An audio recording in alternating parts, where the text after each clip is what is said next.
para poder comenzar la clase? Sí. Ya, sí me logran escuchar. Estupendo. Entonces comenzamos la clase. Disculpen la demora, estaba teniendo problemas con el para poder entrar. Nos habíamos quedado la clase pasada. La clase pasada nos habíamos quedado con el tema de cuarta categoría. El día de hoy tenemos que culminar cuarta categoría, debemos culminar personas renta de capital y también a ver si podemos avanzar un poco. Disculpe, ¿Sí? ¿puede compartir la pantalla? Sí, no te preocupes, en esa estamos. Ahí está. Les comentaba, la clase pasada nos habíamos quedado en lo que es renta de cuarta categoría.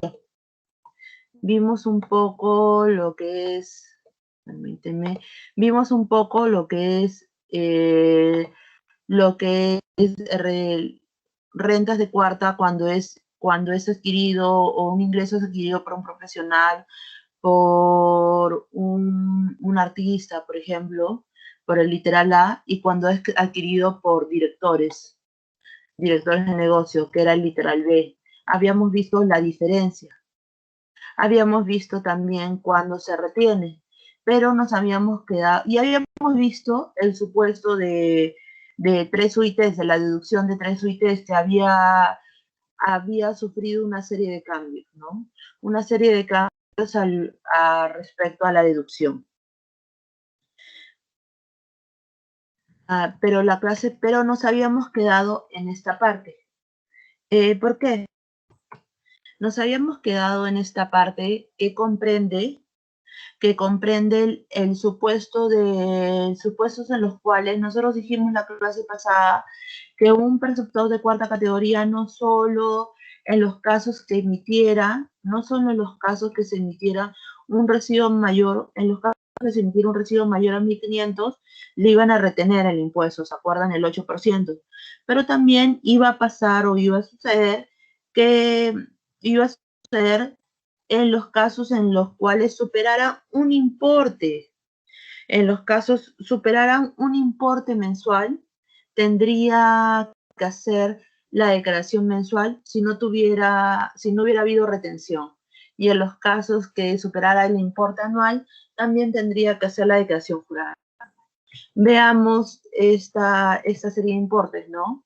Nosotros sabíamos para este año, porque todos los años se fijan los importes, para este año tenemos que el importe va a ser 3.208. Tendría que presentar la declaración mensual. Pero, ¿qué comprende esos 3.208? Nosotros acá tenemos que tener en consideración si esta persona de cuarta categoría solo recibe ingresos de cuarta o recibe también ingresos de quinta. Es decir, si es trabajador dependiente o trabajador independiente y trabajador dependiente a la vez.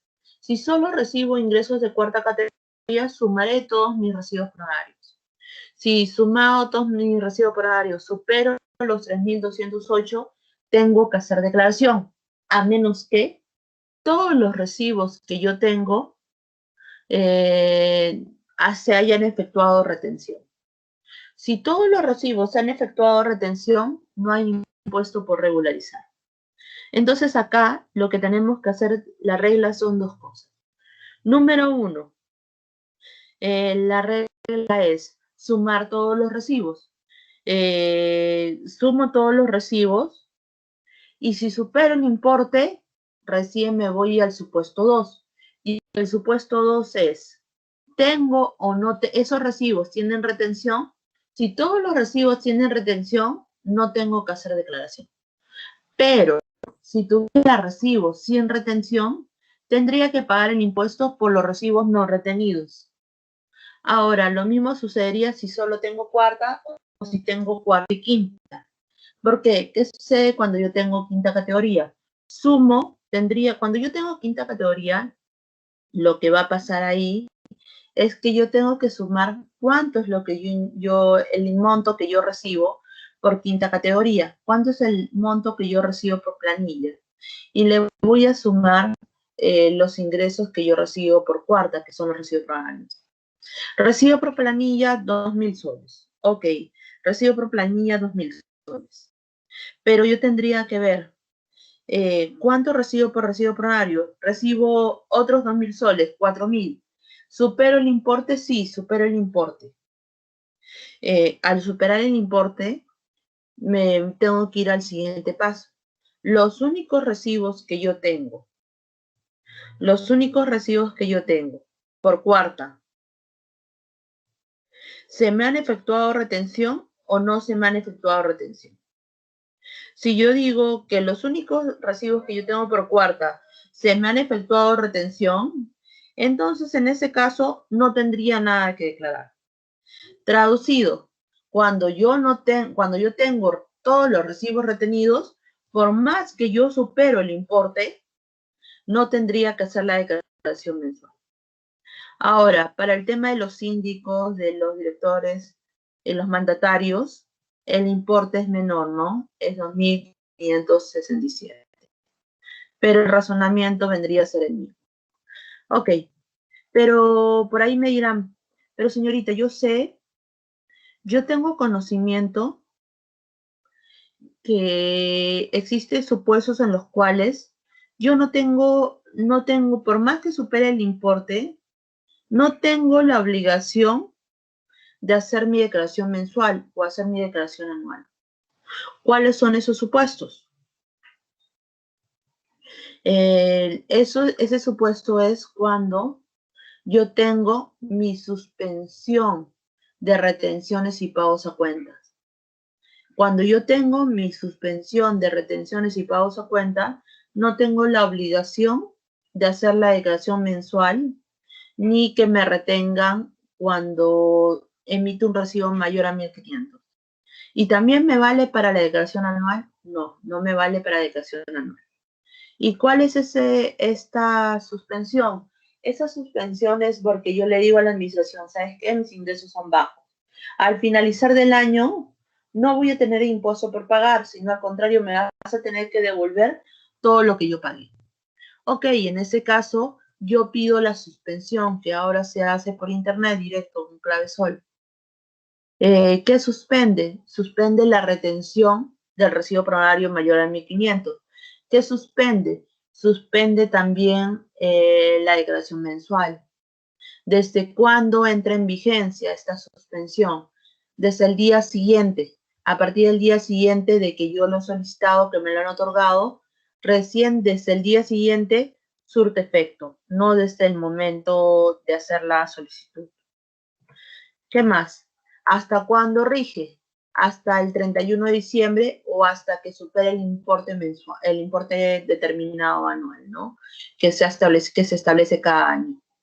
Obligaciones de los preceptores de cuarta categoría, hacer la suspensión y comunicar, ¿no? Ahora, ¿cuál es este importe, este tope anual que se dice? Es de 38.500. Acá para poder saber si tengo la suspensión o no tengo la suspensión, o si va a salir o no va a salir procedente la suspensión, ¿qué tendría que hacer? ¿O qué tendría que analizar? Lo que yo tendría que analizar es lo siguiente. Lo que tengo que analizar es ¿cuándo iniciaste esa actividad? No, que recién inició actividad. Ok. Recién has iniciado actividad. No, he iniciado actividad hace 5 años. Lo que sucede, eso es importante porque va a variar. Si recién he iniciado actividad este año y este año voy a pedir la solicitud, yo tengo que hacer una proyección.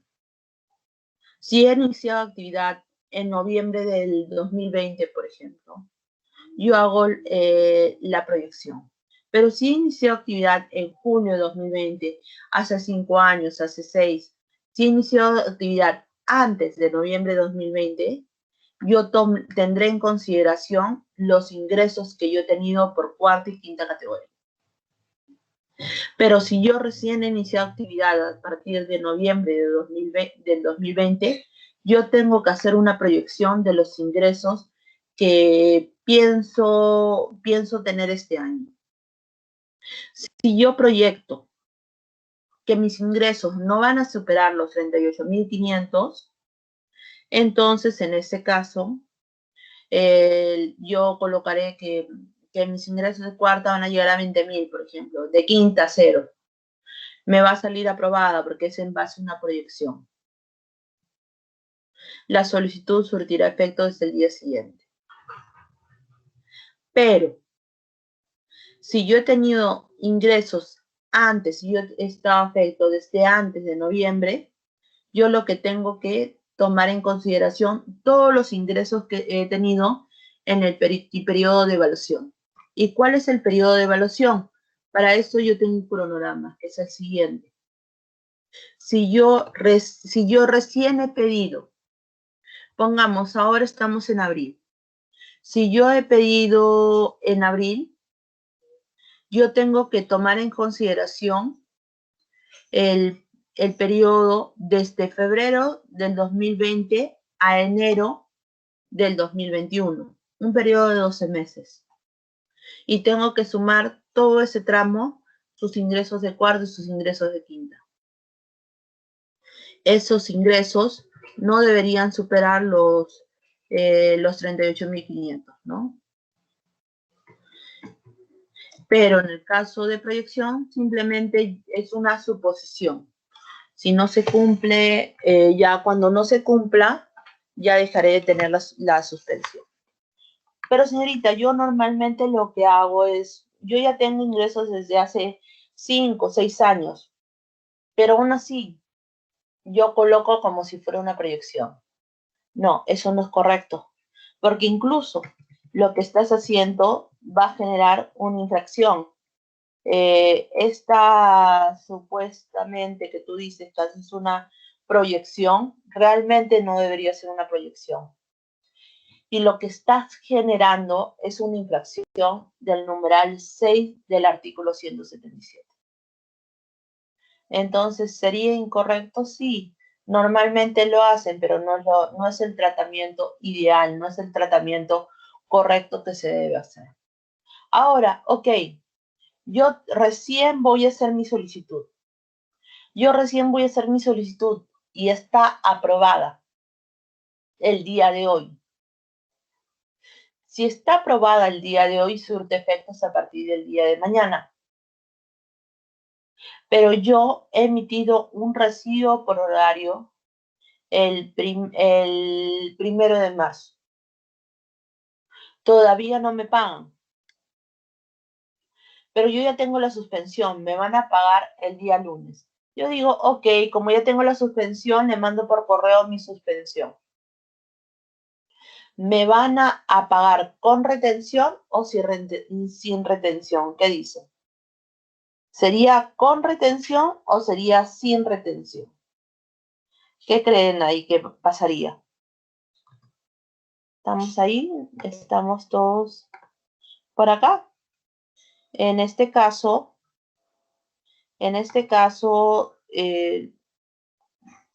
nosotros decimos, yo ya hubiera emitido mi recibo. Pero al momento de emitirlo, al momento de la emisión, yo no tenía la solicitud. Recién ahora yo ya tengo la solicitud. Pero todavía no me pagaron. La pregunta sería, ¿me pagarán sin suspensión? O sea, ¿me pagarán sin retención o con retención? Cuando yo emití el recibo, estaba sin suspensión. Si me hubieran pagado, me tendrían que retener. Pero como no me han pagado y al día de hoy yo ya tengo la solicitud, entonces si yo le comunico mi solicitud, por más que la solicitud sea con fecha posterior al recibo, no me van a retener. Porque debemos recordar que la renta de trabajo se rigen por el criterio de lo percibido. Y entonces, como se rige por el criterio, como se rige por el criterio de lo percibido, yo al momento del pago tenía o no tenía la suspensión. Sí, sí tenía la suspensión. Por ende, como tenía la suspensión,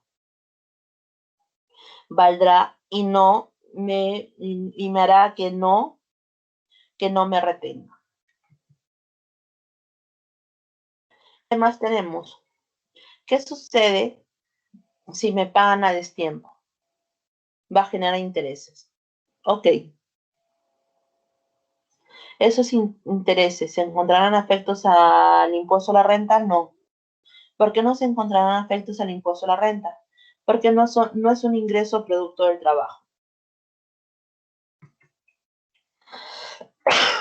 Y acá tenemos más ejemplos que nos podría servir. Y más ejemplos que para que tengan en consideración. Pero por un tema de tiempo no lo podemos hacer. Son sencillos. Perdón. Por ejemplo, acá te dicen en qué caso las empresas no están obligadas a retener a quien emite recibo por honorarios. Podría ser, en este caso sería cuando tengamos nuestra solicitud de suspensión aprobada, cuando emitimos recibos menores a 1.500, entre otras cosas, ¿no? Y acá te dan más ejemplos que se podrían desarrollar y si tuvieran dudas nos podrían comentar. Ahora, recibo por honorario. Durante un tiempo teníamos tanto recibo por honorario físico como electrónico. Al día de hoy todo el mundo tiene que hacer los recibos por honorario electrónico. Vigente esto a partir del 1 de abril del 2017. ¿Qué más? Ahora sí, vayamos a ver rentas de quinta categoría. Ya hemos hablado de rentas de cuarta cuando estuviéramos hablando de un trabajador independiente, en el cual yo no tengo la obligación de entregarle las herramientas de trabajo, ¿no? Habíamos puesto, por ejemplo, el caso del abogado, que yo lo contrato por un servicio determinado para llevarme un caso. Yo no tenía la obligación de entregarle, por ejemplo, la laptop, la computadora.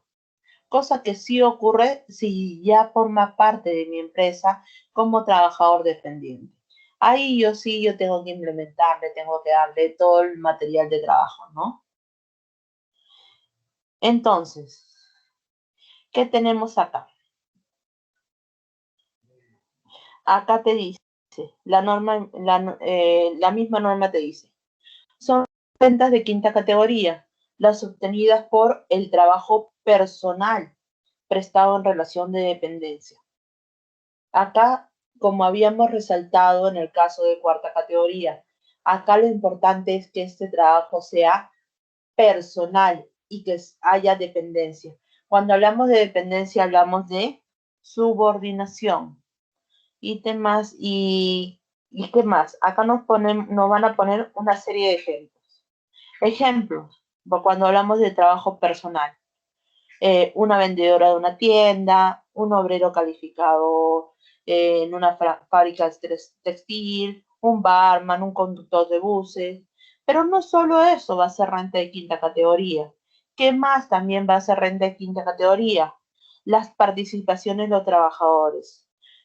Cuando la empresa tiene utilidades, por ley tiene que repartir esas ganancias que han tenido a sus trabajadores. ¿Se acuerdan que lo hacen una vez que ya han determinado la DJ anual? Porque ahí determina si han tenido pérdida o han tenido utilidad. Y luego, según el sector de cada empresa, se lo va a distribuir un porcentaje a los trabajadores. No es que todo lo que se ha ganado se va a distribuir a los trabajadores. Por ley está establecido un porcentaje.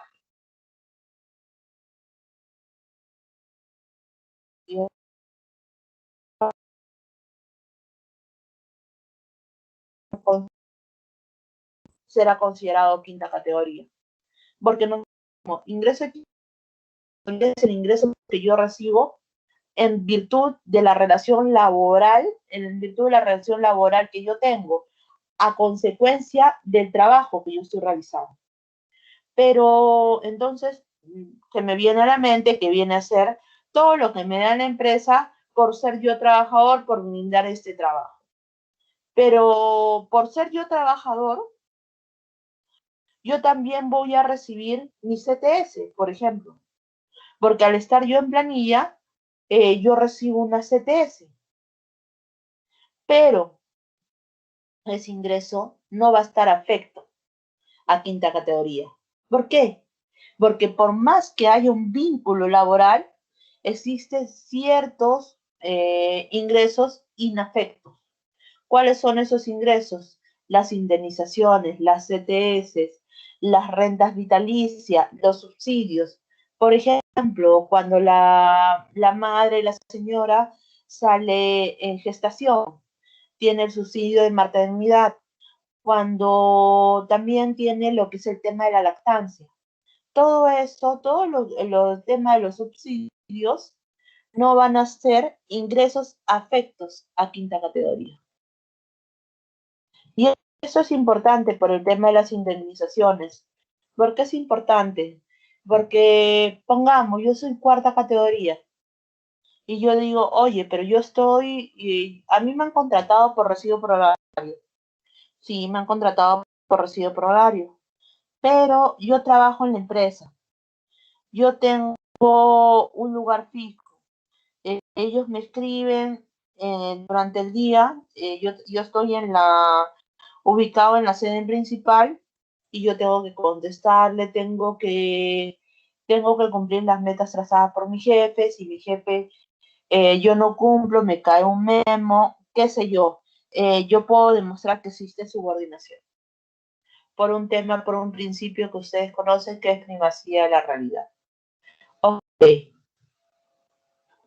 pero ¿qué es lo que sucede?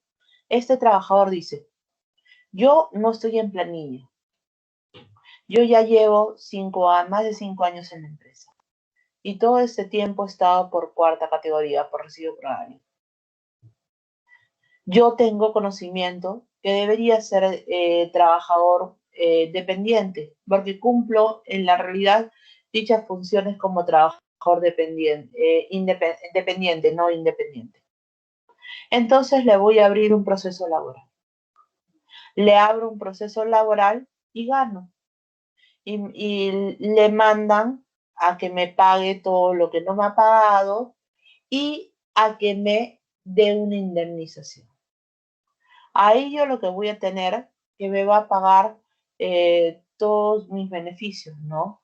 Me va a pagar lo que me debió pagar y no me pagó, todas las gratificaciones que yo debí percibir y no me pagó.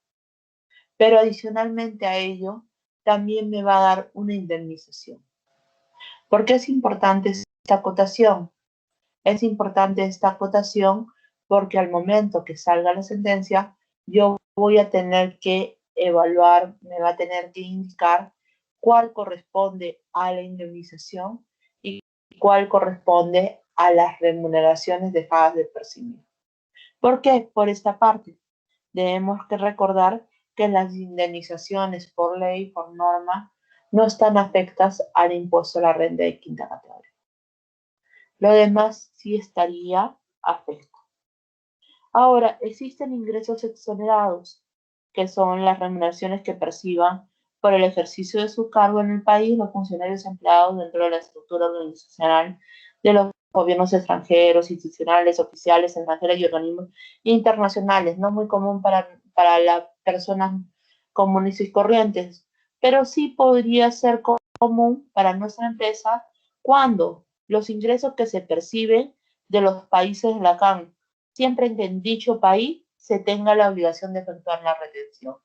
Yo me fui a Colombia, brindé un trabajo en Colombia, me pagaron en Colombia, me retuvieron en Colombia.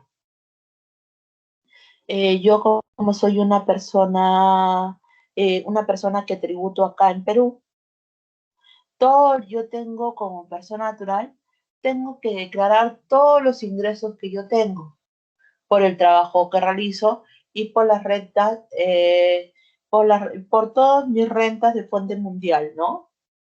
Entonces yo digo, yo acá en el Perú he recibido tanto, pero yo en Colombia también recibí un importe. ¿Tendría que declararlo? Sí, tendría que declararlo, pero como renta de fuente extranjera. Perdón, como renta de fuente exonerada. ¿Por qué? Porque según la CAN, en este caso será considerado como exonerado.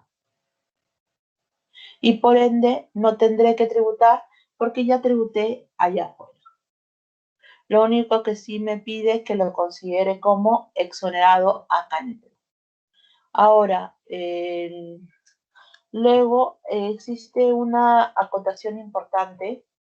Bueno, abro paréntesis, ya que estamos viendo un poquito de esto de los extranjeros, porque esto de la CAN son para todos los países miembros de la CAN.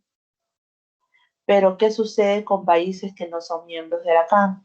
Por ejemplo, con Chile. Yo voy a brindar un servicio a Chile, o viene un chileno acá.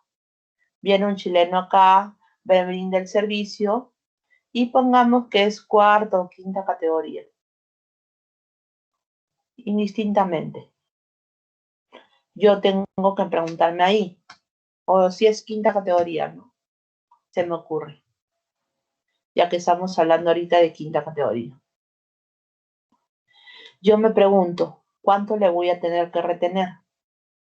Porque el CDI me dice dónde tengo que retenerle. Si tengo que retenerle acá en Perú o tengo que retenerle en Chile. Me dice, retendrás acá en Perú y ya no se retiene en Chile. Ok. Pero hay una cláusula importante en ese CDI, la no discriminación. ¿Y qué implica esa cláusula de no discriminación? La cláusula de no discriminación implica darle el mismo tratamiento al peruano que al chileno, darle el mismo tratamiento al chileno que al peruano. Si al peruano le aplicas una tasa progresiva acumulativa, al chileno cuando le retengas, también tienes que hacer una tasa progresiva acumulativa. Ya que está abriendo paréntesis por lo que habíamos comentado de lo que sucedía para los países miembros de la CAN. Acá tenemos un informe por el tema de plazo de prescripción, que es de 4 años. Esto creo que inclusive ese informe lo colocamos cuando vimos el tema de prescripción. Las alícuotas vigentes a partir del 2015 es del 8, 14, 17, 20.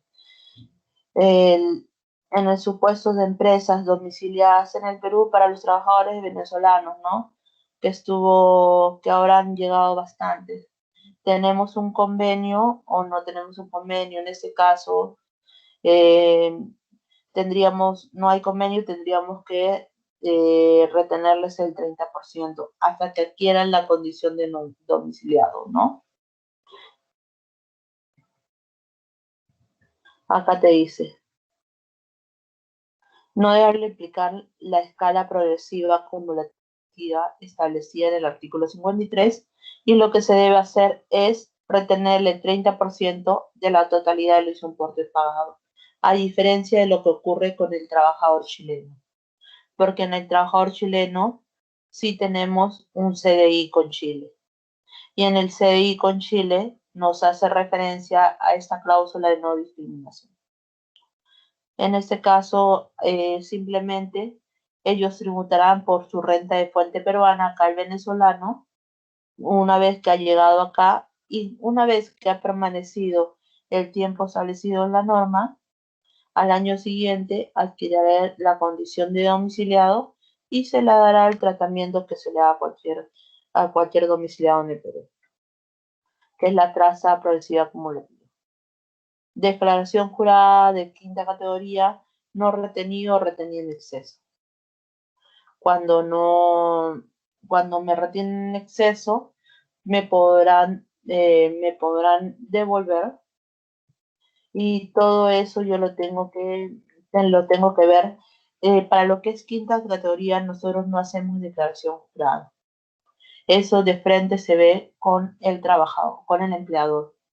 Pero si yo tuviera cuarta, ahí yo lo podría, cuando hago mi DJ anual, va a saltar. Y Y ahí sí yo podría solicitarlo porque yo tributo por rentas de trabajo. ¿Puede la zona de fiscalidad la validez de la intermediación laboral? Sí, desde el punto de vista tributario. ¿Cómo yo determino el impuesto a la renta? Para rentas de trabajo. En este caso, yo lo que tendría que hacer es sumar lo que habíamos dicho, el total de la remuneración anual, que incluye los conceptos remunerativos ordinarios. Sumo todas las remuneraciones que yo recibo por quinta, por cuarta, todo. Bueno, en este caso estamos hablando de quinta. Sumo todo lo de quinta. Le resto las 7 UITs y le aplico la tasa progresiva acumulativa. Y luego calculo el impuesto de cada mes, que para ello me establece una fórmula o un tramo especial, la misma ley de impuesto a la renta. ¿Cuáles son otras obligaciones que yo tengo como trabajador? Las obligaciones que yo tengo como trabajador es comunicar en el lugar donde yo recibo mayor renta. En este caso, si yo tuviera dos trabajos, yo tendría que comunicar en el lugar donde yo recibo mayor renta que yo trabajo en otro lugar a efectos que me consideren para la retención. Si no me considerarían, yo tendría que hacer un pago directo. Acá.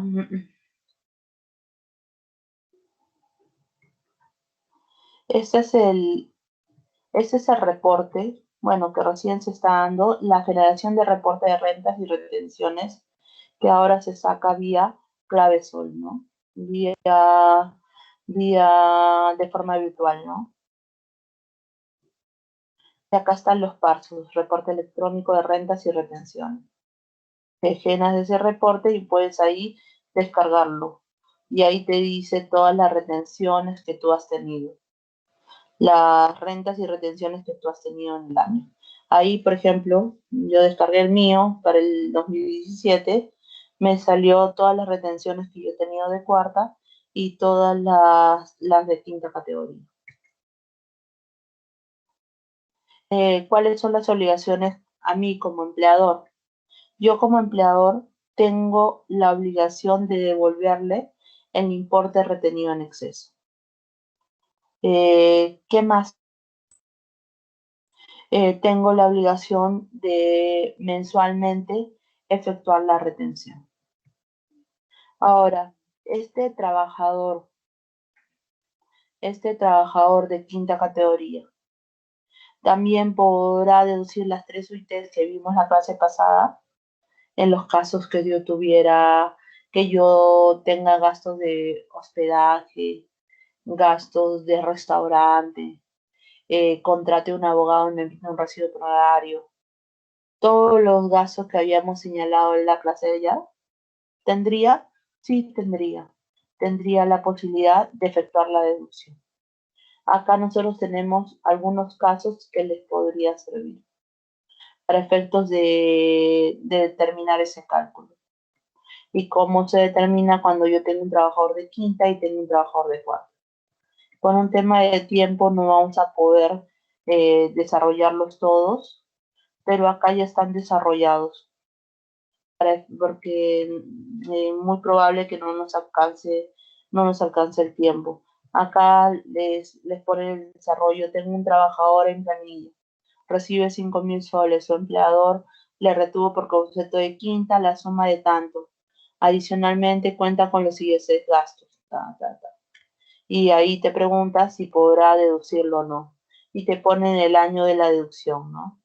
Porque nosotros debemos recordar, por ejemplo, en este caso, es por crédito hipotecario. Si lo quisiéramos ver en este año no se deduce. Pero si lo vamos a ver en el 2017 sí se deduce ese gasto.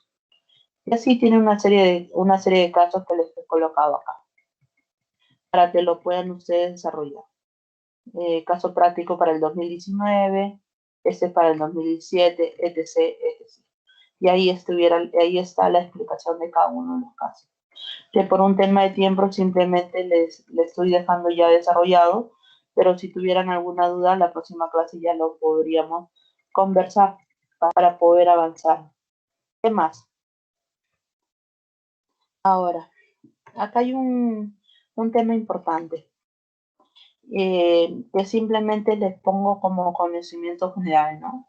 Indemnización por despido arbitrario de personal de confianza.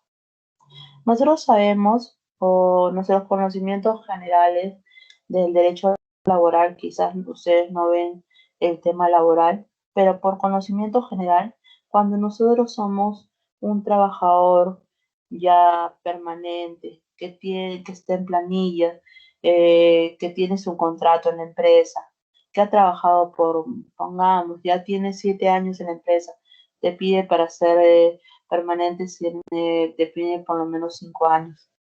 Pero yo, o si no, yo soy ya de frente, paso indeterminado, ¿no? Porque hay algunas empresas que no tienes que transcurrir el tiempo, sino que pasas directamente. Desde el primer momento, desde el día número 1, porque te hacen firmar así el contrato, mejor para el trabajador. Ok, pero nosotros sabemos que en estos casos, que yo soy un trabajador indeterminado, que estoy directamente frente en planilla, ¿qué va a pasar? En los casos de despido arbitrario me van a indemnizar. ¿Cuánto me van a indemnizar? Sueldo y medio por año. ¿Qué quiere decir eso? Por cada año trabajado me van a dar un sueldo y medio. Yo he trabajado ya 5 años o 10 años. Me van a dar sueldo y medio por cada año de trabajo. ¿Existe un tope? Sí, existe un tope. Ahí está la particularidad. Existe un tope de indemnización, pero ustedes me dirán, pero señorita, esto no es tributario, ¿por qué me va a importar a mí? Si bien, eh, si bien esto no es netamente tributario, por qué me va a importar esto? Porque acá nosotros decíamos que es sueldo y medio por año y el tope son 12 remuneraciones. Hasta 12 remuneraciones voy a poder por ley recibir. ¿Por qué me es importante esta parte? Esta parte me es importante desde el punto de vista tributario, porque esto podrá ser deducible si es deducible, está establecido por ley. Por ende, esto no sería una liberalidad para la empresa. Pero ¿qué sucedería si yo le pago de más? ¿Podría considerarse una liberalidad?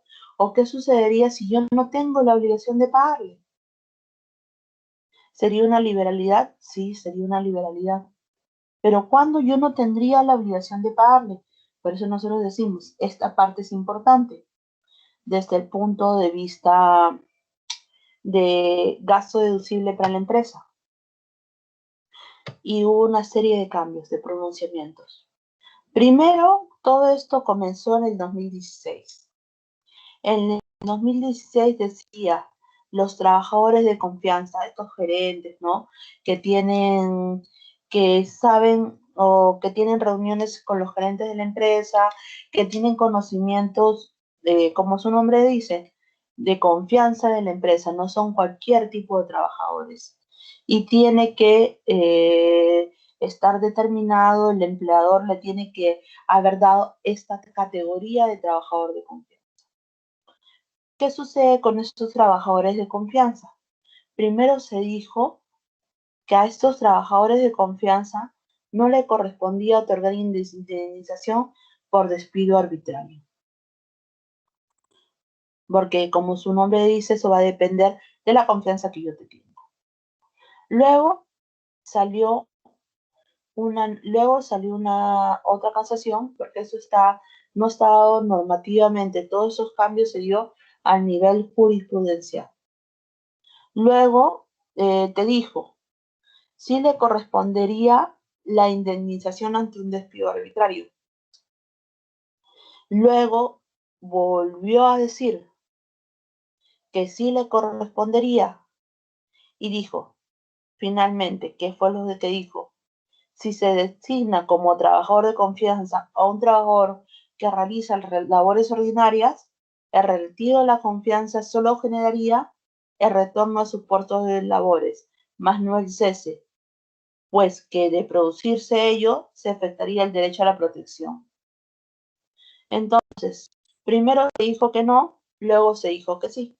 Luego se dijo, si tú eras un trabajador normal, te dieron la categoría de confianza, al quitártela, tendrías que volver a tu calidad anterior.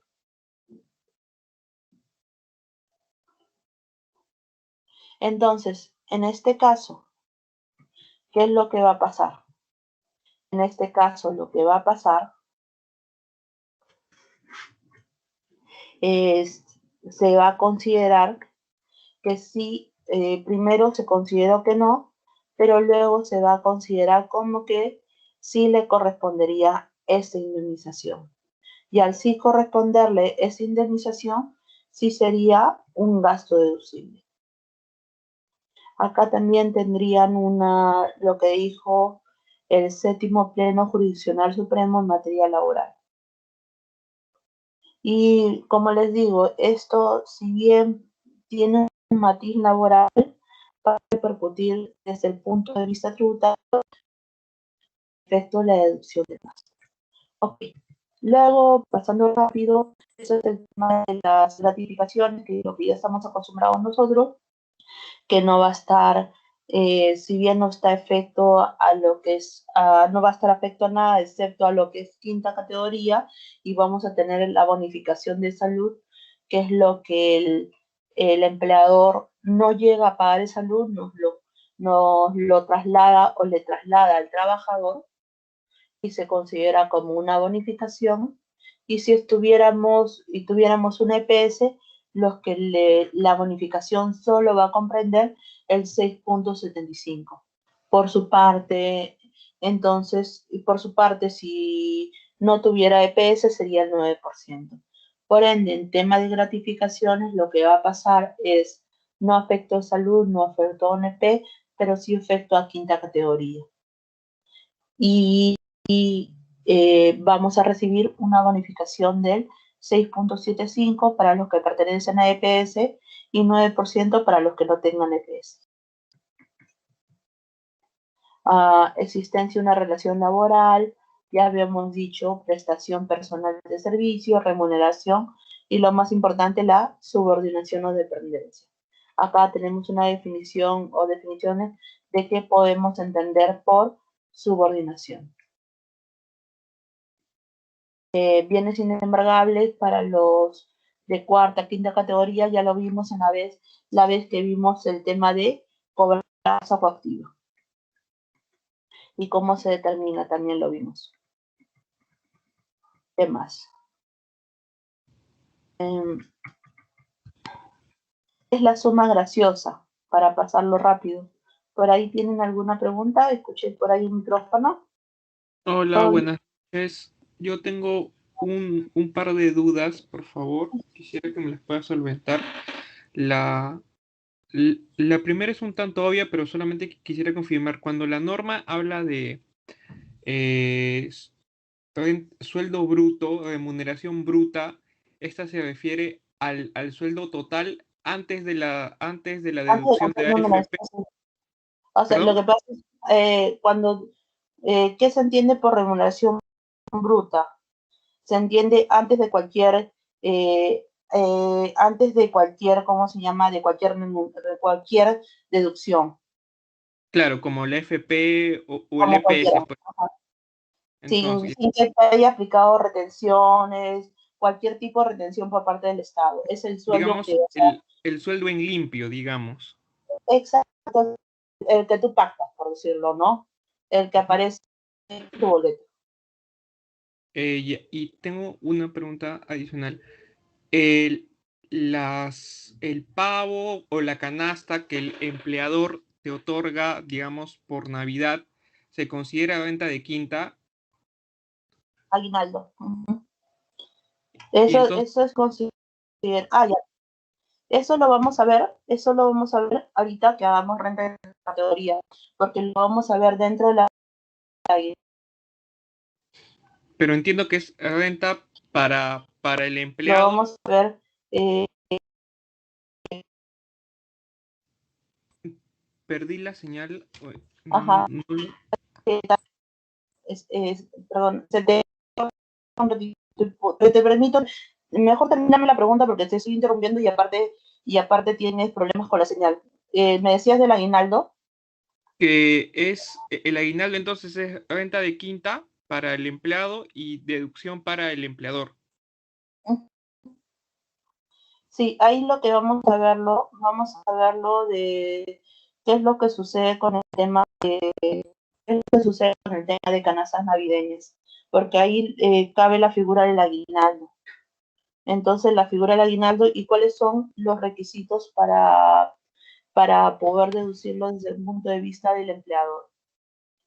Pero esta canasta navideña sí toma el nombre de aguinaldo. Inclusive lo podemos dar a uno de cuarta categoría y para poder deducirlo tendríamos que considerarlo como una mayor renta.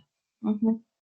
Pero no te preocupes, justo cuando hagamos la parte de renta tercera, vamos a ver esta figura y desde el punto de vista tanto del trabajador como del empleador.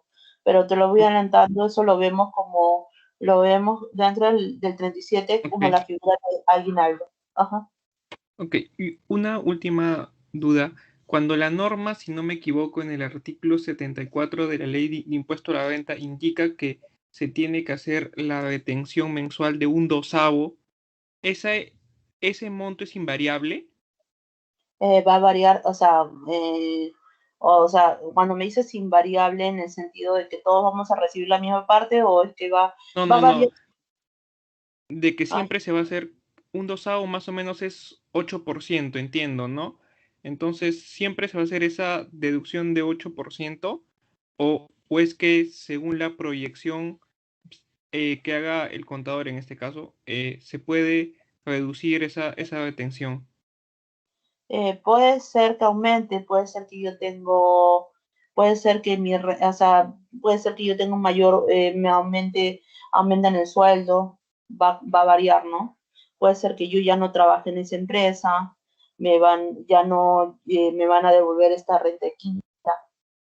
A eso, por ahí va tu figura, o es que supuestamente yo cuando yo inicio el año, yo ya tengo yo ya sé cuánto es la remuneración y en sí no tendría, cuando llegue diciembre, tendría que todo lo retenido tendría que dar tas por tas. No tendría que yo reintegrar un porcentaje ni devolverle, porque el monto no ha variado. ¿Cuándo podría sí variar? Cuando yo me retiro de la empresa o cuando aumenta mi remuneración. Esos serían los únicos supuestos en los cuales mi retención variaría, ¿no? O cuando yo tenía un ingreso que no lo colocaba a efecto a quinta, debiendo sí colocarlo a efecto a quinta. Entonces, va a haber una omisión y ahí yo voy a tener que regularizar. Pero Ok, serían los únicos supuestos, porque si no, estaríamos hablando ahí que ha hecho un cálculo incorrecto. Y al hacer un cálculo incorrecto, lo que me va a generar a mí es que no le haya retenido, desde el punto de vista a mí como empleador, que yo no le haya retenido la quinta y me generaría un 177 numeral 13. Ajá, pero en el cálculo ideal, o sea, si yo he hecho el cálculo correcto, no tendría que haber, al final, llegando a diciembre, tendría que hacer todo el importe retenido comparado con haciendo mi declaración anual, en teoría, o sea, un impuesto a la renta anual tendría que ser cero. No tendría que regularizar nada. ok, Eso es, gracias. sí, ajá, sí. ¿Cuándo yo tengo que regularizarlo? Cuando ha habido un equivoco, no le he efectuado el cálculo correcto o cuando he aumentado mi remuneración y no lo he considerado en esos supuestos, ¿no? Y ahí Ok, ahí te establece un procedimiento. gracias. Ya, no te preocupes. Entonces continuamos. ¿Qué más tenemos por acá? La suma graciosa. ¿Qué vendría a ser la suma graciosa? Yo decido, bueno, salgo de la empresa, me sacan de la empresa. Ahí se va a fijar o por acuerdo una transacción en la cual le dice, ¿sabes qué? Te voy a pagar una parte. Se hace una transacción extrajudicial y te dice, te voy a pagar esta parte no, con la condición de no ir a un juicio. Y si vamos a un juicio, eso se va a considerar al momento de que el juez si es que el juez me dice que te tengo que abonar algo. Ok, excelente. Se hace vía transacción extrajudicial y está normado, ahí está su artículo de la norma laboral. ¿Por qué me importa a mí? A mí me va a importar desde el punto de vista tributario, a efectos de saber si esta suma que yo recibo va a estar afecta a quinta categoría, va a ser deducible como gasto. Una pregunta, ¿esta suma graciosa es lo mismo que el sueldo y medio por año? No, son cosas distintas. Ok, son supuestos o son conceptos distintos. Inclusive esto va a tener una transacción extrajudicial. Esta suma graciosa se va a considerar afecto a quinta categoría. Tienes que tener medios de probanza.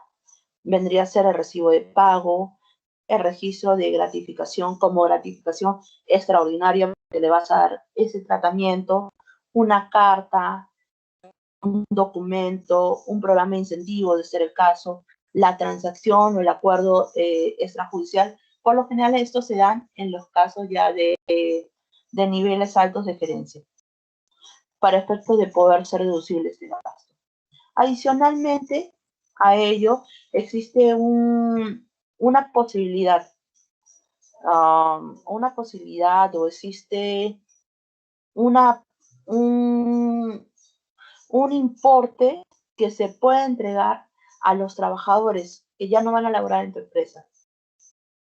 Y este te dice, importe entregado a título de gracia para constituir nueva empresa. Eso se dio mucho con una RTF que salió por el caso de Telefónica. Y justo le he anotado líneas abajo, 2027-4 del año 9 del año 2012. Por tema de tiempo les explico rápido en qué consiste este importe y cómo es deducible. Existe la norma laboral que te dice, oye, si tú vas por política de la empresa, tú podrías pactar que a todos los trabajadores que cumplen determinadas categorías, que tú vas a incentivar su despido, ya no van a trabajar contigo, tú puedes entregarle una cantidad de dinero para efectos de que ellos constituyan una nueva empresa. Así incentivas el trabajo, qué sé yo. ¿Podría ser deducible este gasto? Sí, es deducible este gasto. La acotación que tendríamos que hacer acá, ¿cuál vendría a ser? La acotación que vendríamos a hacer acá es que en sí la norma no te establece cuáles son los requisitos de deducibilidad. Debemos de recordar que el 37 no me establece todos los requisitos, me establecen lineamientos generales, no me establece los requisitos para este tipo de gastos. Pero bueno, yo tendría que cumplir los principios que sí me establece el encabezado del 37. En la práctica, al día de hoy, lo que me están pidiendo no es solo la política de este importe entregado a título de gracia para constituir nueva empresa, sino también se van más allá. Me dicen, pruébame que este ex trabajador tuyo llegó a constituir esa nueva empresa. Eso les dejo como lineamientos generales porque existen, cuando yo ya quiero dejar de contratar a alguien, yo le puedo dar una serie de incentivos. Deducibles, sí, algunos sí, pero deben cumplir ciertos requisitos.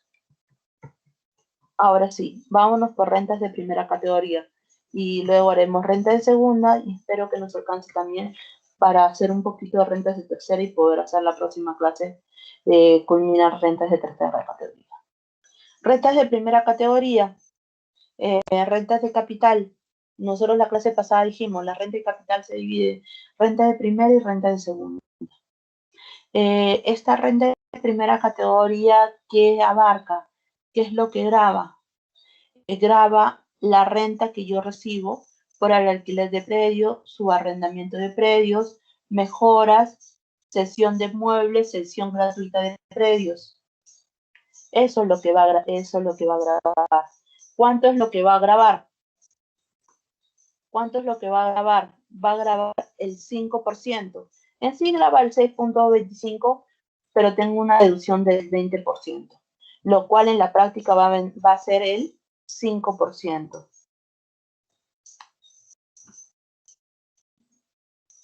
A ver, permítanme. A ver, para el tema de acá, lo que les decía, 6.25 de la renta neta. A la renta neta yo le aplico las deducciones, y la deducción establecida por ley vendría a ser el 20%.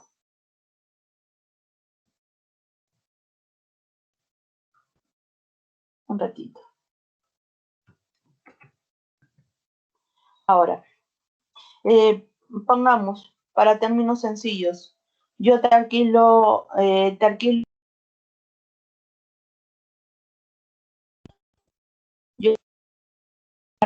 es el 6.25 y le tendría que dar deducción del 20%. O en términos de grabar y pagar mensualmente vendría a ser el 5%. En este caso de rentas de primera categoría tenemos pagos mensuales. El pago se hace mediante, al día de hoy lo podemos hacer de forma virtual. Ese vendría a ser la declaración pago. Acá hay que hacer una acotación. ¿Qué vendría a ser la renta ficta? La renta ficta vendría a ser la cesión o la renta que yo debo pagar cuando yo el bien lo cedo gratuitamente. Señorita, pero aún así, que yo lo ceda gratuitamente, ¿tengo que pagar algo? Sí, tengo que pagarlo. Por eso te dice renta ficta. Ficta que no existe. No existirá renta ficta si es que uno de los copropietarios está viviendo en el inmueble, por ejemplo. No es que yo se lo he cedido a un tercero. Para que exista una renta ficta, tiene que ser un tercero ajeno a los propietarios. Ok, ¿cuánto vendría a ser esta renta ficta? El 6% del valor del predio declarado. Entonces nosotros decimos, será renta de primera categoría el ingreso que yo recibo, la renta que yo tengo que tributar por todo ingreso por alquiler de predios, subarrendamiento, mejora, cesión de inmueble, y sobre cuál va a ser mi base imponible. Va a ser el importe pagado, el importe pactado por este arrendamiento. Ahora, ¿qué sucede si yo no pacto un arrendamiento, yo te lo cedo a ti gratuitamente? En ese caso también yo voy a tener que tributar, pero yo voy a tributar por el 6% del valor del predio, porque ahí no hay arrendamiento pactuado alguno. Ahora, este 6%, porque nosotros sabemos que mensualmente es la renta que nosotros tenemos que tributar por renta de primera categoría. Pero en el caso de renta ficta no existe importe mensual. Eso se tiene que regularizar al momento de hacer yo mi declaración jurada anual. Ahora también va a generar, va a estar afecto a renta de primera categoría las mejoras que yo realizo. Las mejoras necesarias o útiles que otorgan derecho a restitución, y ahí tenemos una serie de supuestos. Ahora, es obligatorio tener un contrato de arrendamiento. Tributariamente no te establece para efectos, de acogerte, de afectarte a renta de primera categoría, tener un contrato con firma legalizada. Eso sí te va a establecer para efectos de por yo deducirlo como gasto cuando el contrato, cuando el recibo salga a nombre del propietario, pero no hay una norma que me establezca como obligatorio, ¿no? El tener el contrato con firma legalizada.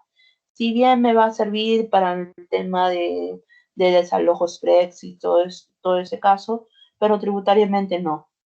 Ahora, ¿qué sucede si el arrendador deja de pagar? En este caso, aunque el arrendador deje de pagar, acá no nos regimos por el criterio de lo percibido. Acá nos regimos por el criterio de lo devengado. Así que si si el inquilino dejara de pagar, a quien yo lo estoy alquilando el inmueble, aún así yo tendría que seguir tributando. Y acá te dice, en ningún caso se aceptará como prueba contratos celebrados o legalizados en fecha simultánea o posterior a cualquier notificación o requerimiento. Eso es, si bien está por norma, eso es a criterio general, por un tema de paciencia. Ahora, acá te dice cómo yo puedo acreditar que el predio está desocupado, que ya no lo estoy arrendando. Para ello, ¿cómo podría acreditarlo? Porque nosotros habíamos dicho que cuando lo he cedido gratuitamente, ahí yo tengo un tema de renta fija. Para el caso de predios cedidos gratuitamente o a precio no determinado, se deberá acreditar los periodos de desocupación con la disminución en el consumo de servicio de energía eléctrica, agua o resolución municipal. En la práctica es muy poco los casos, por no decir que no se fiscalizan, lo que es renta de primera categoría. Así que es mínimo. Pero ahí está la norma, como yo lo podría acreditar, sería con los consumos de energía. Aunque en la práctica, aun cuando el predio está desocupado, hay veces en los cuales me sigue cobrando los recibos de luz, inclusive Sedapal me sigue cobrando. Tengo un inmueble desocupado y Sedapal me sigue cobrando creo que 40 soles. Así que podría servirme para acreditarlo, ahí SUNAT me lo podría cuestionar, ¿no? Porque me dirá, como que si es que nadie está viviendo ahí, como es que hay consumos de agua. Pero bueno, en este caso es una forma de acreditar establecida por norma. Pero la salvedad que nosotros tenemos, que en la práctica al día de hoy no está siendo fiscalizado.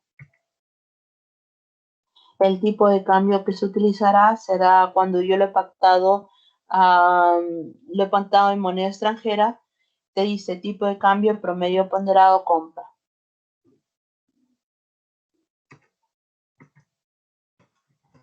Acá tienen una serie de, acá como en el caso anterior, también tienen una serie de casos o una serie de preguntas que les pudiera servir. Acá valga la acotación. Esto es la guía que se utiliza o que se utilizaba cuando quieren ir de forma presencial al banco. Acá vale la acotación. Nosotros hemos hablado del 5%, hemos hablado del 6%, pero también tendríamos que ver lo que es para bienes muebles. Porque acá estamos hablando de bienes inmuebles que vendría a ser un predio, pero también tendríamos que hablar de bienes muebles, porque los bienes muebles también no es solo que yo puedo alquilar, no es solo que yo solo puedo alquilar una casa. Yo también podría alquilar, por ejemplo, podría alquilar un bien mueble y eso también va a estar afecto a primera categoría. Porque acá te dice cesión de muebles. La cesión de muebles también va a estar afecto a primera categoría. Entonces, nosotros para lo que es renta de primera categoría, no solo lo debemos ver desde el punto de vista que de frente, que vendría a ser para cuando yo alquilo una casa, un departamento, podría también yo alquilar no sé, inclusive se me ocurre, ¿Podría alquilar la laptop? Sí, podría alquilar la laptop. Y también va a estar afecto a primera categoría. Ahora, la acotación que les quería hacer es que en el caso de bienes muebles, ahí tendríamos que tener en consideración que la renta presunta de bienes muebles vendría a ser el 8%. Todo esto que estamos viendo lo encontramos en el artículo 23 de la Ley de Impuesto a la Renta, siendo lo más común el de predios. Ahora, vayámonos ahora para lo que es ya renta de segunda categoría. ¿Cuándo estaríamos ante renta de segunda categoría? Renta de segunda categoría sería intereses originados por la colocación de capitales, por el tema de regalías, por el tema de, podría ser por el tema de patentes, por el tema de distribución de utilidades, ganancia de capital, o siendo lo más común también al día de hoy por la venta de bienes muebles. Mientras que en este caso estábamos por el tema de renta primera categoría, estábamos hablando por el alquiler, para el tema de renta segunda categoría no solo tenemos la venta de bienes muebles, ahí tenemos como ganancia por venta, sino también tenemos el tema de dividendo, el tema de ganancia de valores y otras rentas. Acá en este cuadro pueden apreciar la deducción legal que tienes y la tasa que tienes. Vamos a ver el de ganancia por venta de inmuebles, que es lo más común. Y en los otros casos vamos a ver cuándo estamos hablando de retención y cuándo estaríamos hablando de pago directo. En el caso de ganancia por venta de inmuebles, estaríamos hablando de un pago directo. Como habíamos dicho, ahí tenemos que la renta neta vendría a ser la renta bruta menos el 20% de la renta bruta, lo cual me va a generar una tasa efectiva del 5%. Tasa del impuesto del 6.25, la renta neta por el 5%. Ahora, permítanme para ir a esa parte y poder ver un tema en específico. Acá. Venta de inmuebles. ¿Qué va a pasar acá? En la venta de inmuebles lo que nosotros vamos a tener es que, ¿qué es lo que se va a gravar? Lo que se va a gravar vendría a ser la ganancia. La ganancia de la venta que yo voy a tener de un predio adquirido con posterioridad 2004. Acá yo tendría que hacer una acotación importante, porque acá yo lo que voy a grabar es la ganancia, correcto. La ganancia de una venta de un bien inmueble. Pero todos bienes inmuebles adquiridos antes del 1 de enero de 2004 no están afectos a este impuesto a la renta de segunda categoría.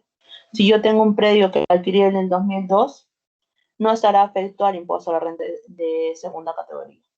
Si tengo un predio que lo he adquirido con posterioridad al 1 de enero de 2004,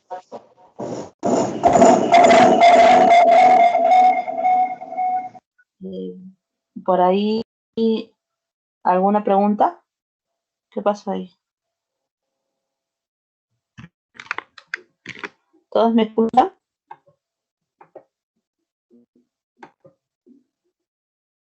¿Aló, me llegan a escuchar? Sí, se le escucha. Ah, bien, gracias. ¿Pueden ver la diapositiva? Porque veo, al menos en mí sale... ¿Sí? No se ve. ¿No se ve? No sé qué ha pasado. Hay una... No se ve la diapositiva. Sí, alguien está... Se ve otra imagen. A ver. Ya. ¿Ahora sí logran ver? ¿Ya pueden verlo? Ahora Ya. sí. Sí. Ya. Listo. les decía, para el caso de venta de bienes inmuebles, lo que va a estar afecto son todos aquellos bienes inmuebles adquiridos con posterioridad al 1 de enero de 2004. Todos aquellos inmuebles adquiridos antes del 1 de enero de 2004 no serán afectos. Adicionalmente a ello, nosotros vamos a tener la figura de casa-habitación. ¿Qué vendría a ser la figura de casa-habitación? La figura de casa-habitación es cuando yo he adquirido el inmueble y he permanecido por más de 2 años y es mi único inmueble. Si yo tuviera más inmuebles, si yo tuviera 3, 4, y por más que ese inmueble lo haya adquirido posterioridad al 2004 y he permanecido más de 2 años, como yo ya tengo otros inmuebles, no podrá ser considerado como casa-habitación. ¿Por qué para mí es importante considerarlo como casa-habitación? Porque en ese caso yo no tributaré. Yo voy a tributar por aquellos inmuebles adquiridos con posterioridad al 1 de enero del 2004, por los cuales yo he tenido una ganancia, pero siempre y cuando no sea mi casa-habitación. Por eso que para mí es importante saber cuántos inmuebles yo he adquirido. Adicionalmente a ello, no es que yo pueda vender 1, 2, 3, 4 inmuebles. ¿Por qué? Porque nosotros decimos que esto, si yo ya he vendido 3, 4, 5, será considerado renta de tercera categoría. Entonces, en este caso, yo tendría, ¿es la primera venta que yo realizo en este año? Sí. La segunda, sí, renta de segunda categoría. La tercera, la cuarta, será considerado como renta de tercera. Por la renta de segunda, yo solo voy a pagar el 5% sobre la ganancia. ¿Y cómo yo determino la ganancia? Yo determino la ganancia, cuánto lo compré, ese monto lo voy a actualizar y le voy a ese monto, eso vendría a ser lo que yo he gastado. Y al monto de la venta le voy a disminuir mi costo. Y sobre esa utilidad es lo que yo voy a tributar el 5%. Ahora, nosotros cada vez que ahí el notario lo que me va a pedir es acredítame el pago de este impuesto a la renta de segunda categoría. Podría ser que esté inafecto o podría ser que no tenga nada que tributar. Y acá les pongo un ejemplo, ¿no? Para efectos de determinar de ese importe. Acá te dice, la señora Susana Contreras adquirió un inmueble en octubre del 2008 a 200.000 soles. El 20 de enero de 2018 decide venderlo a 300.000. Determinar el impuesto a la renta sabiendo que el factor de ajuste del mes de adquisición es de 1.12. Eso es lo que yo les decía que teníamos que actualizar, que tenemos la obligación de, o bueno, no es una obligación, porque al final esta actualización va a hacer que aumente mi costo y por ende tribute un menor impuesto. Luego también tenemos en los casos de anticipo de legítima, cuando el precio ha sido heredado, cuando no hay un tema por ejemplo, no ha habido un gasto, sino ha sido cedido gratuitamente. ¿Cómo es el costo? ¿Cuánto será el costo? Todo esto lo vamos a poder ver en el mismo artículo 4, pero ahí lo que podríamos hacer es mediante una tasación. Antes se decía también que tendría que ser el valor autovalúo. Entonces, en este caso, lo que se va a tributar vendría a ser por el importe de la ganancia. Pero acá lo importante que es determinar a cuánto estamos hablando, cuánto vendría a ser el costo de adquisición. ¿Qué más tenemos para acá para ir avanzando? Y acá también tienen una serie de ejemplos para el caso de anticipo de legítima, enajenación de acción y valores. Para el tema de préstamos, ahí también va a ser el 5%. Pero nosotros para el tema de préstamos también es renta de segunda categoría, pero la particularidad que en el tema de préstamo es nosotros lo que vamos a tener que tributar es por la ganancia por los intereses. Acá también tienen una serie de informes que les puede servir. Ahora sí, nos quedan 6 minutitos. Para el tema del tema de inmuebles, les voy a compartir por correo más casitos, pero ya desarrollados, porque acá solo tenemos 2 casos, no como el de renta de primera o los casos anteriores que sí teníamos más casos que ustedes pueden utilizar y pueda servirles para un mejor desarrollo, ya que por tema de tiempo no podemos abordar todos los temas. En estos 6 minutitos quisiera comenzar con lo que es renta de tercera, porque si no, no vamos a poder concluir la próxima sesión. Pasemos rápido a renta de tercera categoría.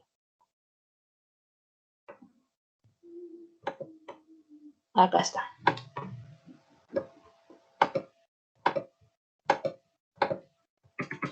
Para renta de tercera categoría nosotros tenemos lo que son ingresos afectos e ingresos inafectos.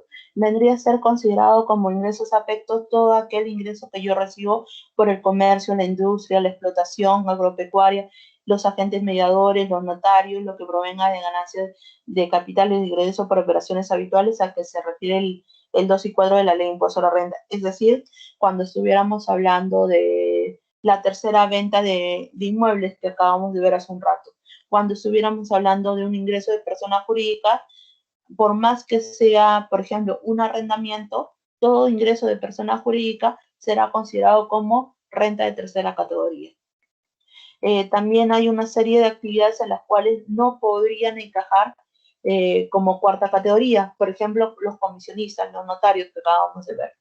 Todo eso va a ser considerado como renta de tercera categoría.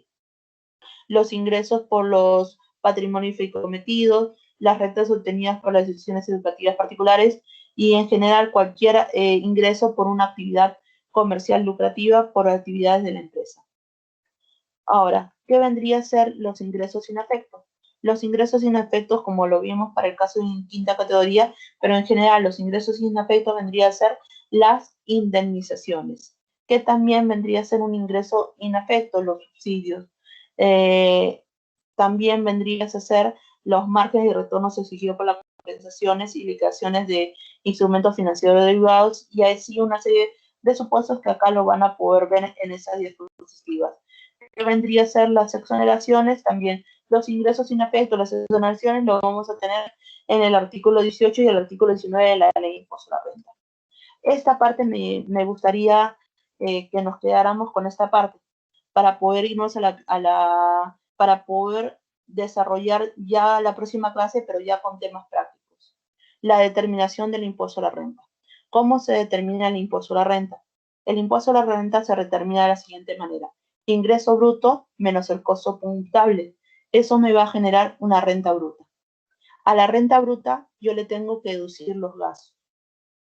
A los gastos yo le voy a sumar otros ingresos, lo cual me va a generar una renta neta a la cual yo le voy a adicionar todos los gastos que no me correspondía por la norma tributaria y también le voy a efectuar deducciones.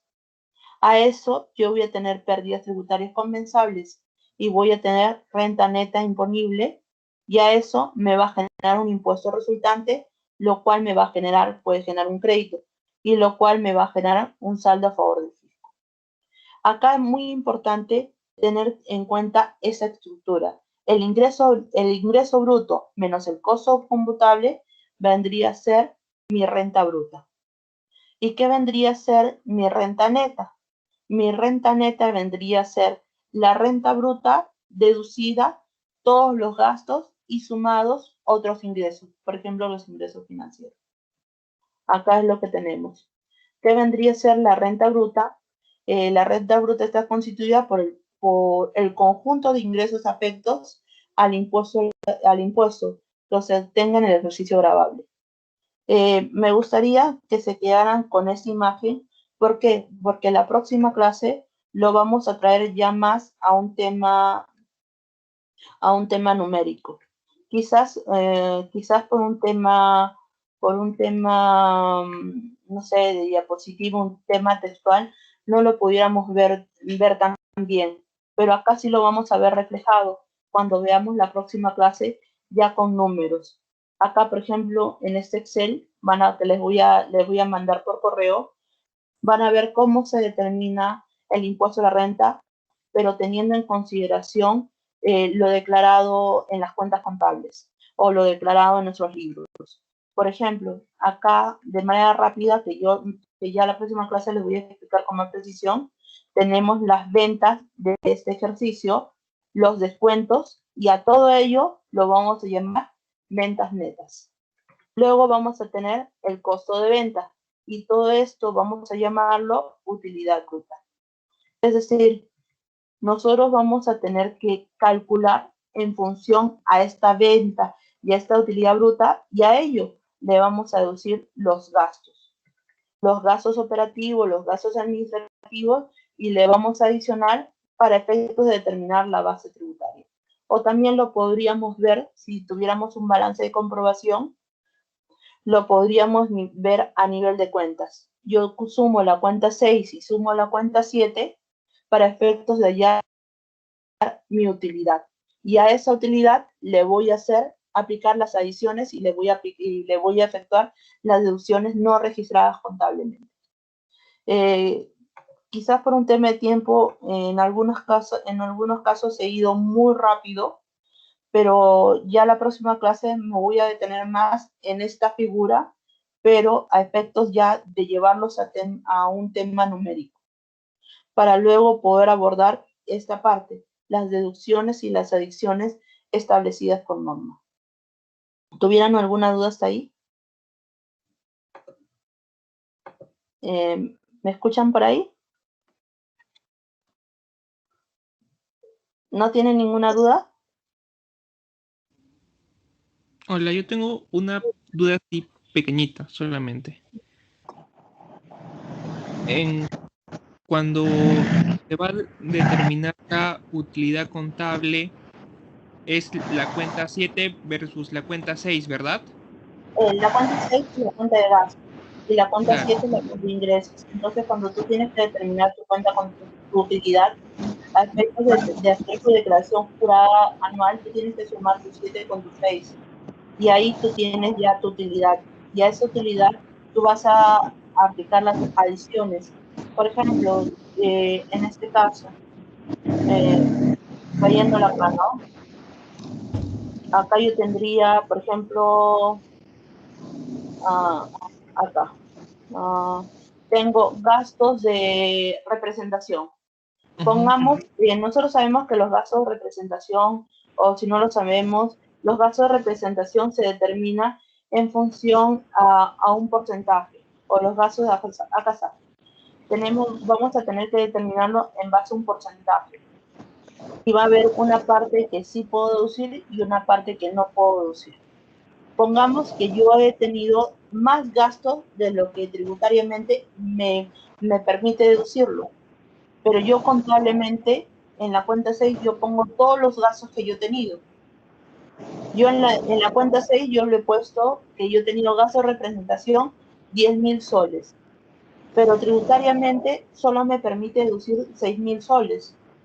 Cuando yo he determinado la utilidad, he sumado la cuenta 6 más la cuenta 7. He sumado esos 10.000 soles, ¿correcto?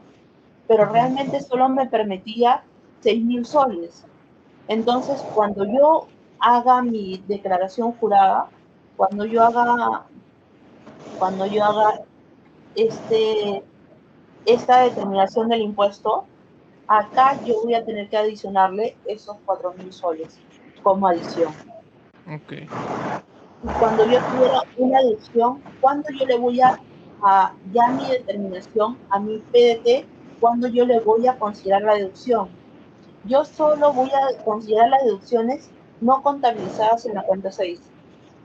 Porque yo podría decir, pero yo tengo yo he gastado en comprar las lactos para mis trabajadores. ¿Lo debo considerar en la casilla de deducciones del IPDT? No, porque eso ya tú lo has considerado en tu cuenta 6. Tú en la casilla de deducciones de tu PDT tienes que considerar lo que no has considerado en tu cuenta 6. O sea, lo que, por Claro. ejemplo, yo tengo vacaciones que han sido registradas el año pasado, pero no fueron pagadas, fueron provisionadas el año pasado. Entonces, contablemente, yo no lo tengo como gasto, pero fueron pagadas recién después de mi DJ. Entonces, como el año pasado yo lo adicioné, este año yo tendría que deducirlo. En la cuenta 6 no lo voy a ver reflejado, pero sí tendría que, ¿cómo se llama? De casilla de deducción, lo tendría que deducir en mi determinación. Por eso la próxima clase vamos a ver el tema de diferencias temporales, que vendría a darse el caso de vacaciones, ¿no? Pero sí, a nivel general nosotros lo podríamos ver a nivel de cuenta 6 y a nivel de cuenta 7, para efectos de determinar la utilidad. O también, para hacerlo más sencillo, lo podemos ver a nivel en esa estructura de ventas. Es la de acá. Durante el año, sí, eso es un esquema mucho más sencillo. Pero también lo podemos ver un esquema ya yéndonos trabajando tipo balance y comprobación. Pero si quieren lo podemos hacer la próxima clase.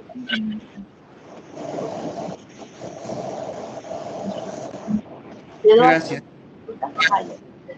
¿Tienen alguna otra duda?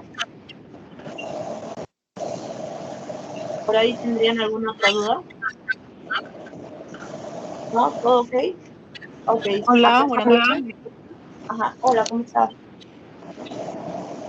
Una pregunta, doctora, tengo dos preguntas. Sí.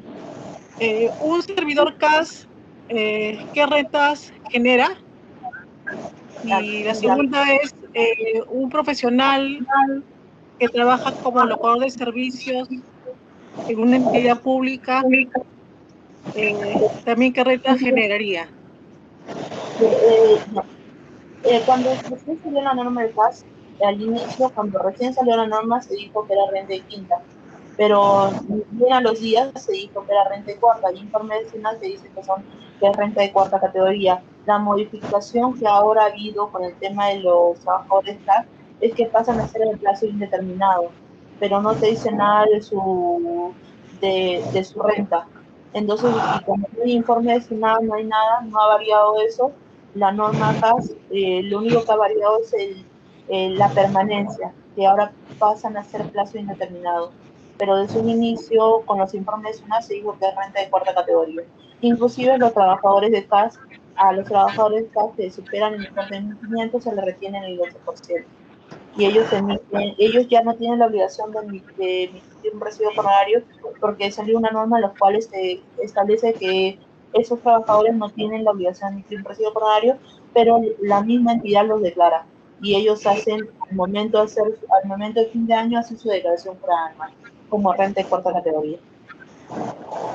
Ahora, un perceptor de locación de servicio es considerado un trabajador independiente. Locación de servicio se le dice por un tema desde el punto de vista civil, pero desde el punto de vista tributario lo consideramos como renta de cuarta categoría. Y por ende tendría la obligación de emitir su recibo horario, y el empleador o el usuario de servicio, si es que supera el importe de 1.500, le tendrían que retener el 8%. Y si trabaja en la entidad pública, bajo una subordinación, le dan un equipo de cómputo, igual, o sea, lo que pasa es que lo que tú me estás diciendo es contratado como locación de servicio, pero en la realidad es como quinta categoría, ¿correcto? O sea, tiene solo el beneficio de quinta categoría, pero ahí tendríamos que ver, es cuarta categoría, pero por un tema de primacía en la realidad vendría a ser quinta categoría. Pero para poder nosotros determinar la primacía de realidad, no es a nivel tributario, sino es a nivel laboral. El principio de primacía de la realidad es a nivel laboral, y eso lo tendría que invocar ese pseudo trabajador lo tendría que invocar en sede judicial. Si nosotros estamos O viendo sea de que su para efectos de su declaración del impuesto a la renta solamente declararía como un impuesto de cuarta categoría, ¿no es así? sí, correcto, porque inclusive el empleador le está reteniendo el 8%. Sí, bueno, claro. Ajá. Ya. Porque, Gracias. porque otra cosa sería si él quisiera hacer ya un proceso laboral, ¿no? Y ahí tendría que invocar todo el tema de primacía de la realidad y todo eso. Ya, ok. Muchas gracias. No te preocupes. ¿Tuvieron otra pregunta? Bueno, una aclaración en todo caso, doctora. Y con respecto al impuesto a primera categoría en renta, Ajá. las personas que tienen varios inmuebles y se dice que uno de ellos se considera como casa habitación. En el resto de casos, ¿cómo tendría que declararse si es que no obtiene ningún tipo de ganancia? ¿Se genera algún tipo de renta fija? No, lo que pasa es que una cosa es por casa habitación, es para el tema de renta de segunda categoría. Para el tema de alquiler, renta primera categoría, tenemos varios inmuebles. Todos esos inmuebles tendríamos que ver, lo estamos cediendo gratuitamente. Si lo hemos cedido gratuitamente, hablamos de renta fija. Si no lo hemos cedido gratuitamente, no hablamos de renta fija. Lo del tema de casa habitación es para renta de segunda. Ahora, yo tengo 5 inmuebles, de los cuales solo uno lo alquilo. Los demás inmuebles no los estoy alquilando, pero ahí yo tengo que ver, ¿he cedido o no lo he cedido gratuitamente estos 4 inmuebles? ¿Y cómo yo puedo acreditar que no lo he cedido gratuitamente? Porque nadie está viviendo en el inmueble y tengo los consumos de energía en los cuales me demuestran que realmente no hay nadie viviendo en el inmueble. Otra cosa sería que esos 4 inmuebles lo he cedido gratuitamente a varios familiares. Ahí sí estaríamos hablando de renta fija y tendría que pagar el 6% por cada uno de los inmuebles cedidos. Y el 6% anual, el 6% por todo el año, en el autovalúo. Del autovalúo saco el 6%. Y eso lo hago de manera anual. Y por este inmueble que sí estoy alquilando, tengo que pagar el 5% del monto del alquiler de forma mensual. Gracias, doctora. Ya. ¿Alguna otra pregunta? ¿Todo bien hasta ahí? Si no tuvieran otra pregunta, entonces nos quedamos ahí. Ya la próxima clase ya vemos el tema de determinación de renta de tercera categoría y le voy a tratar de enviar más material de renta de primera con más casos y renta segunda. Ya, listo, nos quedamos ahí. Hasta la próxima clase, chicos. Bye.